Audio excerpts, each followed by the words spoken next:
주님의 크신 평화가 여러분 가운데 함께 하시기를 주의 이름으로 축복합니다. 아멘. 이제 우리가 올해 전도에 대해서 이제 계속 힘쓰자 말씀을 드리면서 제가 지금 3주째 전도에 대한 말씀을 드려요. 참 부담스럽지요. 참 마음에 불편한 분들이 여러분이 있을 것 같다는 생각이 있는데, 그럼에도 불구하고 이 전도라고 하는 게, 복음 전도라고 하는 게 멈출 수 있는 게 아니요, 우리 모두에게 주어진 사명이기에 오늘도 여전히 이 말씀을 준비합니다.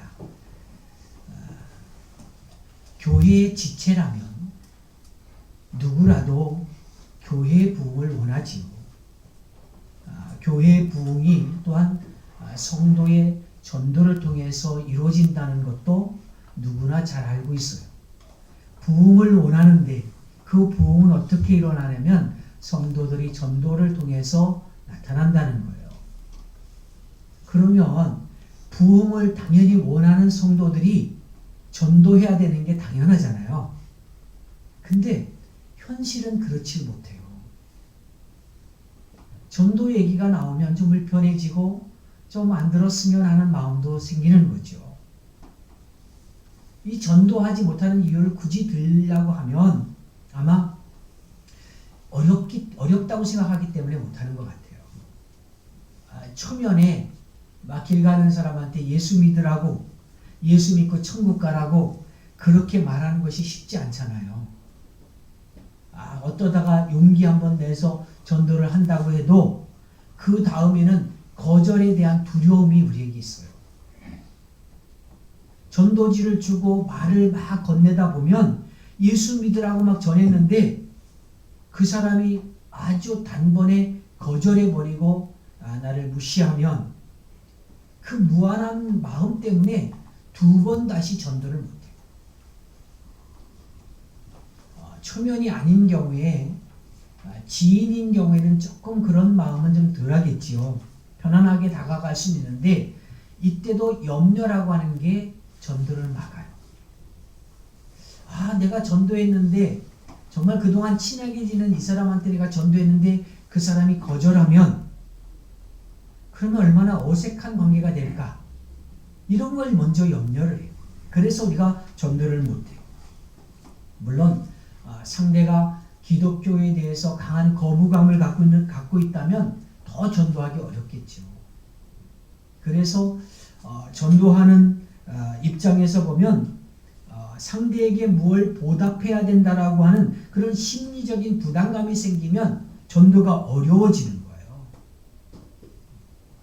뭔가 이렇게 전도함으로 인해서 또 다른 것들을 내가 채워줘야 된다는 생각을 가지면 전도가 어려워요.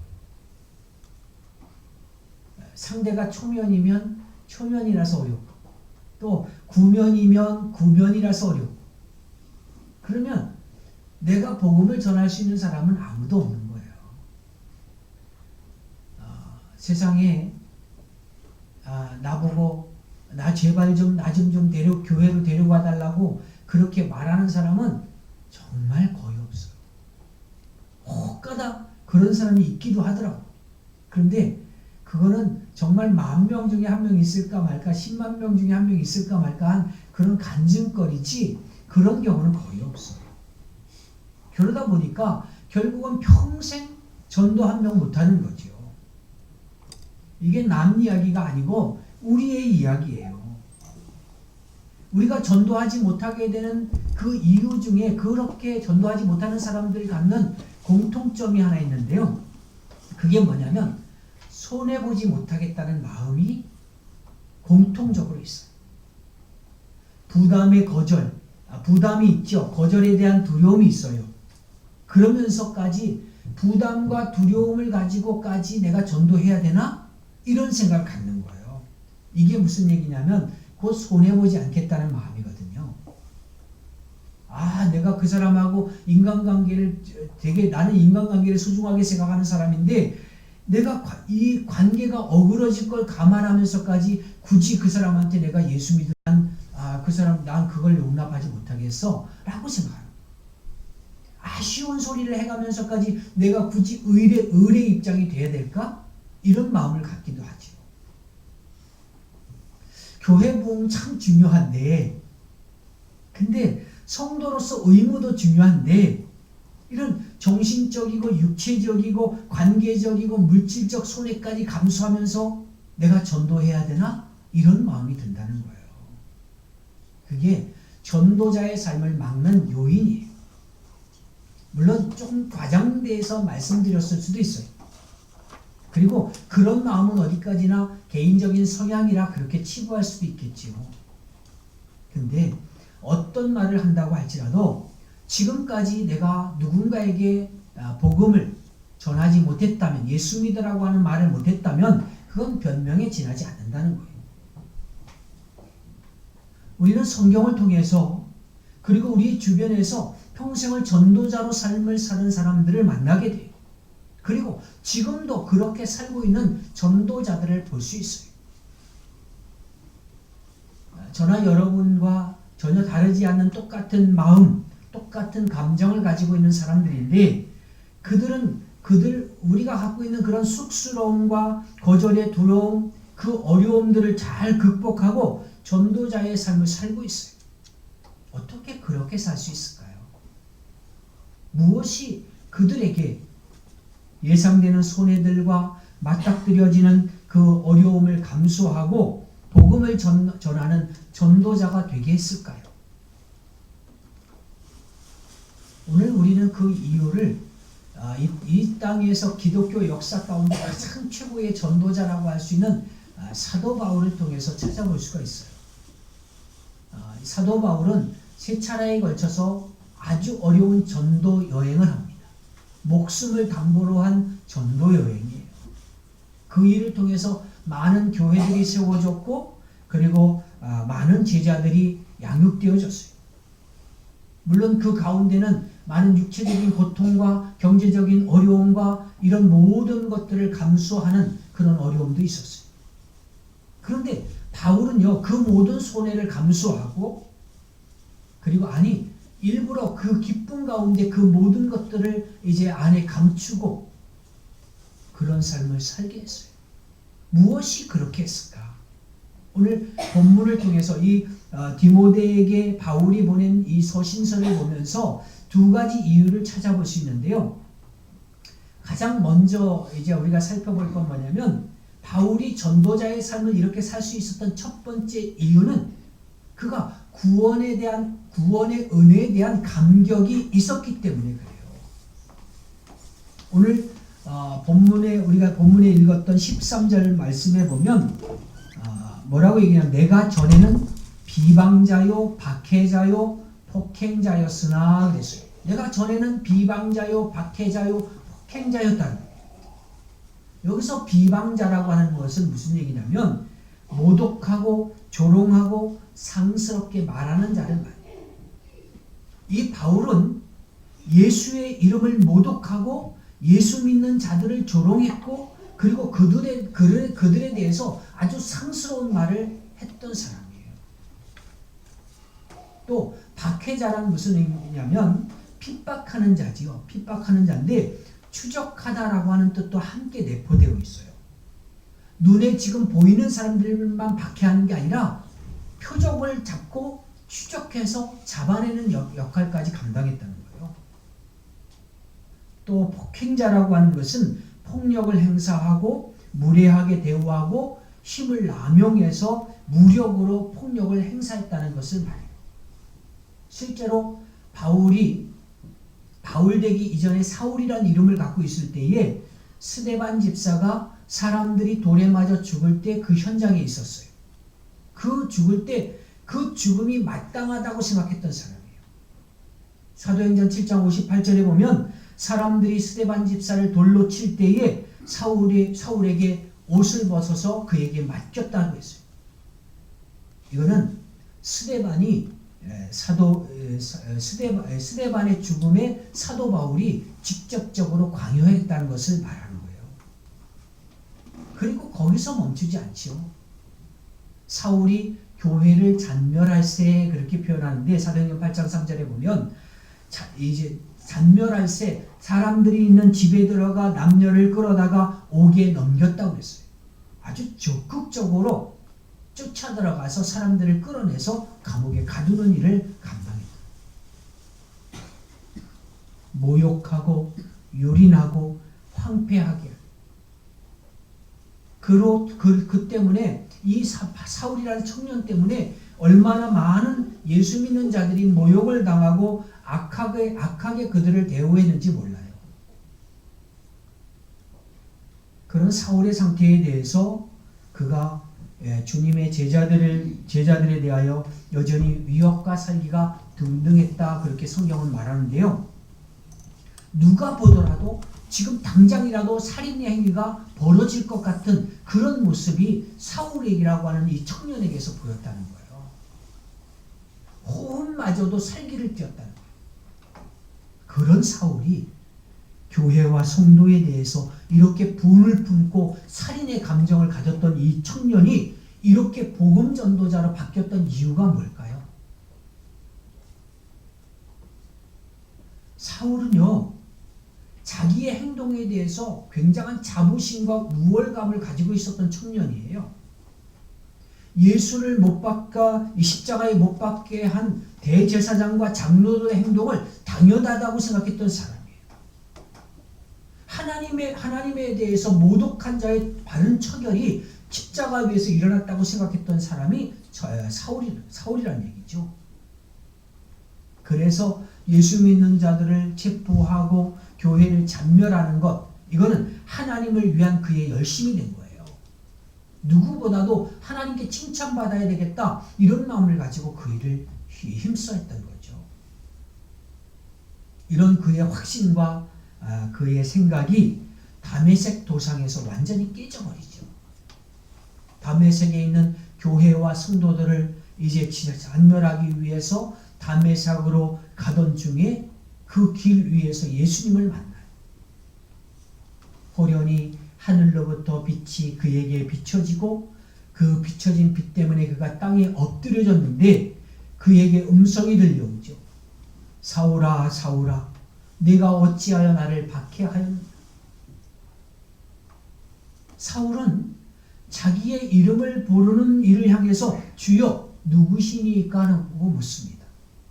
그때에 대답이 들려오는데 나는 내가 박해하는 예수라 그랬어요.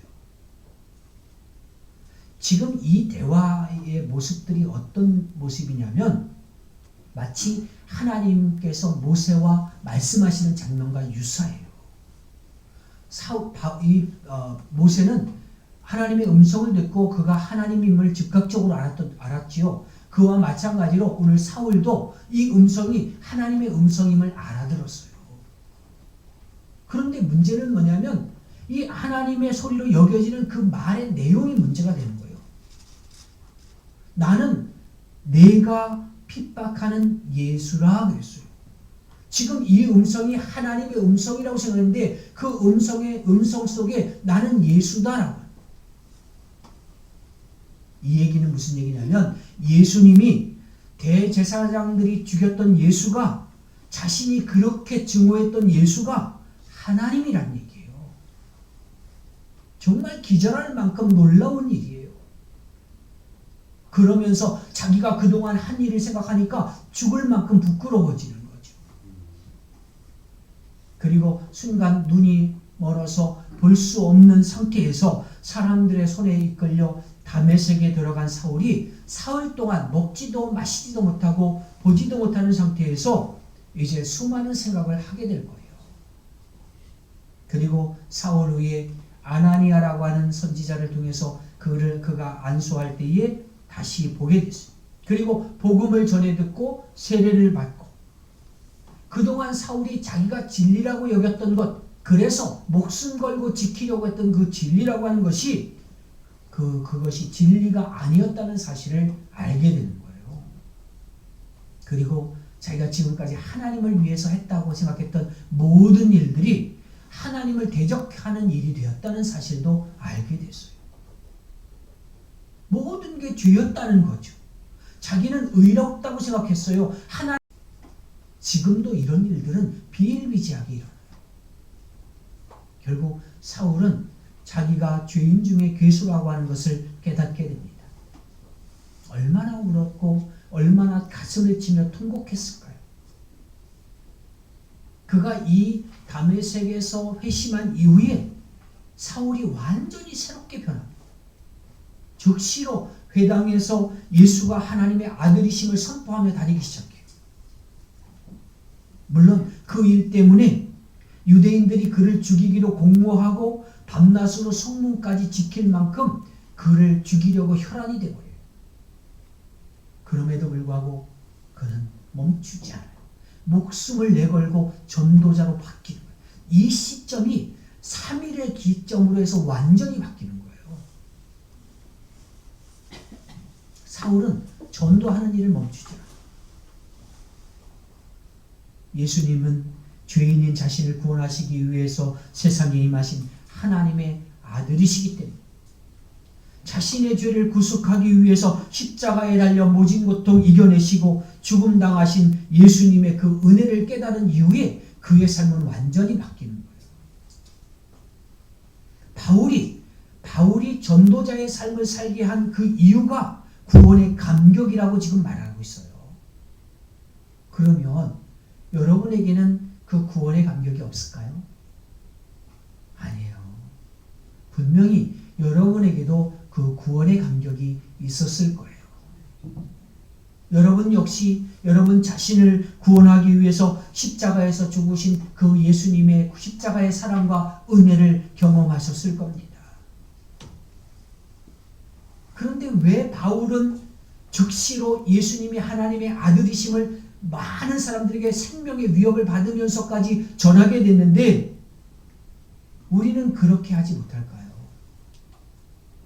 바울은 목숨의 위협을 받으면서도 기쁨으로 전도자의 삶을 살았는데 왜 여러분은 아주 조그만 손해도 감수하지 못하면서 그렇게 전도자의 삶을 살지 못할까요? 이 이유를 바울의 표현을 빌면 내가 완전히 죽지 않았기 때문이라는 거예요. 내가 살아서 내가 내 삶을 이끌어가기 때문에 손해보고 싶지 않은 나로 인해서 그 일을 감당하지 않는 거예요. 부끄럼 당하고 싶지 않다는 거죠. 사도 바울은 목숨의 위협을 받았는데 오늘날의 위협은 부끄럼 당하는 거잖아요. 모욕당하는 거잖아요. 거절당하는 거잖아요. 그런데 그것을 우리가 감수하지 못하겠다는 거죠. 살아있는 자아가 욕심을 부리니까 그 일을 감당하지 못하게 하는 거예요.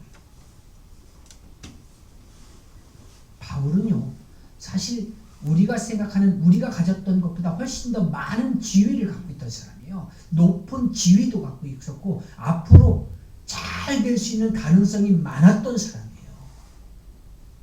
아주 높은 자리에 올라갈 수 있는 그런 위치에 있었던 사람이에요. 그런데 그 모든 것들을 버렸어요. 그 버렸기 때문에 그 일이 가능했던 거예요. 그 몸속에 있는 모든 것을 끊어냈기 때문에 다메섹의 사건을 기준으로 해서 이전과 이후가 완전히 다른 삶을 살게 되는 거예요. 그 이전에는 내가 삶의 기준이 돼서 살았지만 내가 나의 주인이 돼서 살았지만 이후에는 예수 그리스도가 내 삶의 주인 되는 삶을 사는 거예요. 결국 구원의 감격을 갖고 있는 건 같지만 이전 것을 끊어내지 않으면 나는 바울처럼 살 수가 없는 거죠. 어쩌면 그 상태는 구원의 감격을 아직도 모른다고 해도 과언이 아닐 수도 있어요. 나는 죽고 주님만 사는 전도자, 구원의 감격을 품고 전도자로 사는 그런 성도들이 되시길 바랍니다. 두 번째 이유를 찾는데 내가 왜 그렇게 전도자의 삶을 살지 못하고 바울은 왜 그렇게 기쁨으로 전도했는지 두 번째 이유는 뭐냐면 전도자의 직분이 얼마나 영광된 것인지 바울은 알았기 때문에 그래요. 여러분 가만히 아주 어렸을 때를 한번 되짚어서 생각해 보세요. 초등학교 다니고 중고등학교 다닐 때 학교에서 매일 아침마다 조회가 있었잖아요. 아니면 일주일에 한 번 정도는 꼭 조회를 하게 되는데 마다 운동장에서 전체 1학년부터 6학년까지 다 모여서 조회를 하잖아요. 근데 그 조회를 좋아했던 사람이 별로 없었을 것 같아요.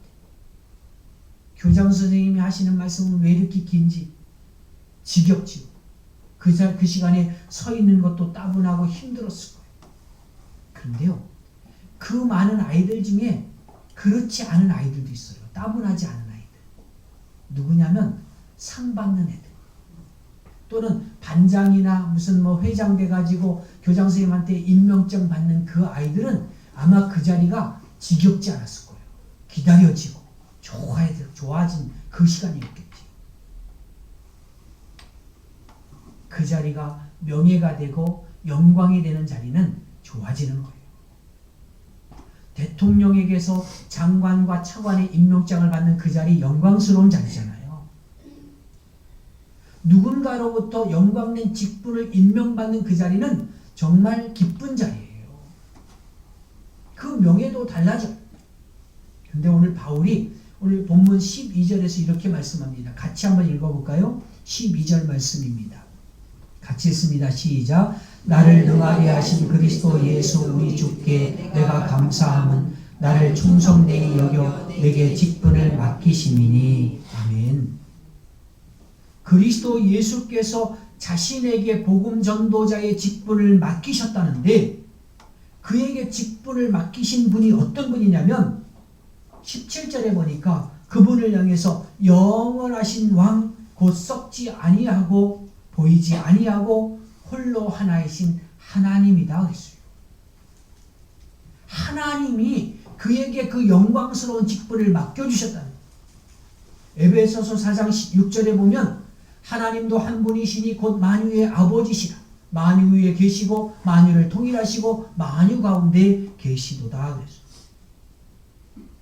이런 여러 가지 고백을 통해서 알 수 있는 것처럼 어느 왕도 어느 주권자도 하나님의 영광과 그 지위와는 비교할 수 없는 분이에요.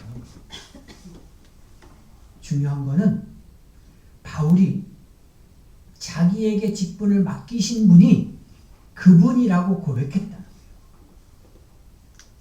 교장 선생님한테 반장으로 또 회장으로 임명받는 것도 너무 영광스러운데 대통령에게 장관으로 임명받는 것도 영광스러운데 그보다 훨씬 더 영광스러운 자리라는 거예요.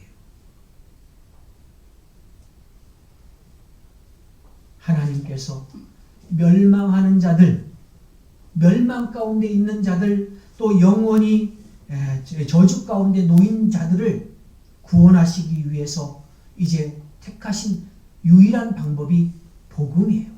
예수 그리스도라고 하는 길이 그 복음을 내가 전하는 사람이 되는 거예요. 유일한 방법을 나한테 맡기셨어요. 여러분에게 맡기셨다는 거예요. 얼마나 아름답고 멋있는 일입니까? 얼마나 위엄이 있고 얼마나 영광스러운 자리입니까? 더 감격스러운 건요, 주님께서 충성되이 여기셨기 때문에 그 직분을 맡기셨다는 거예요. 바울은요, 주님께서 죄인 중에 괴수라고 생각했던 자신에게 그런 일을 맡기셨다는 것을 너무 감격스러워했던 거예요. 더군다나 자기가 했던 자기를 충성되이 여겨서 영광낸 전도자의 직분을 맡기신 것을 감사했어요.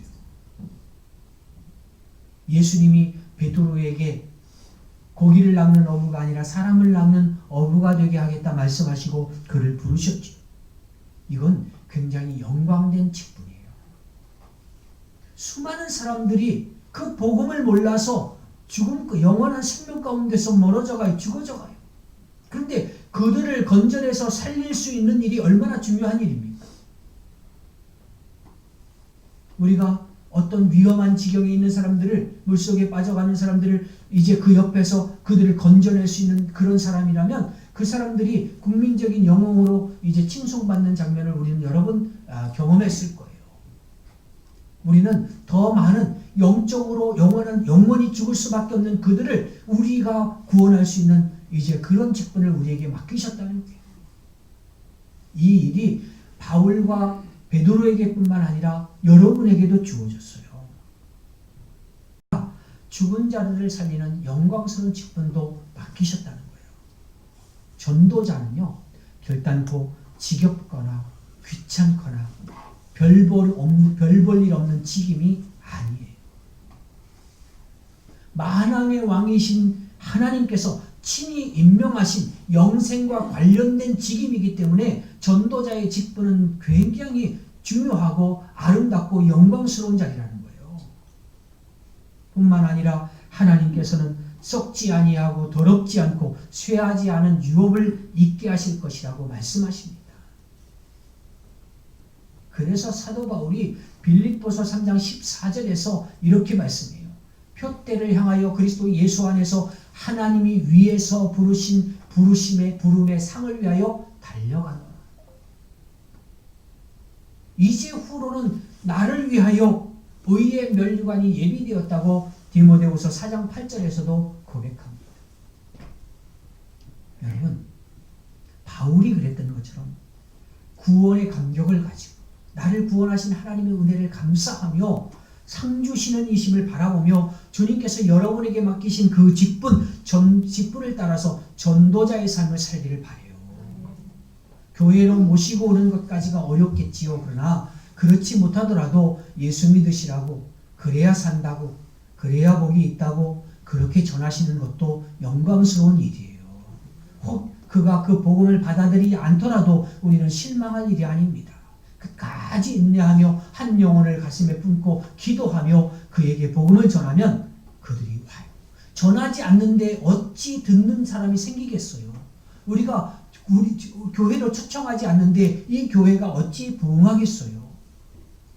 하나님께서 여러분들에게 주신 이 전도자의 직분을 따라서 오늘 이제 복음 전도자로 살아가시길 바라고, 한 주간 남았습니다. 이 한 주간 여러분 마음속에 한 사람씩 품고 기도하면서 꼭 다음 주에는 추수감사주일에 많은 영혼들을 함께 이제 모시고 오셔서 예배하는 그 은혜가 있기를 주의 이름으로 축원합니다. 아멘.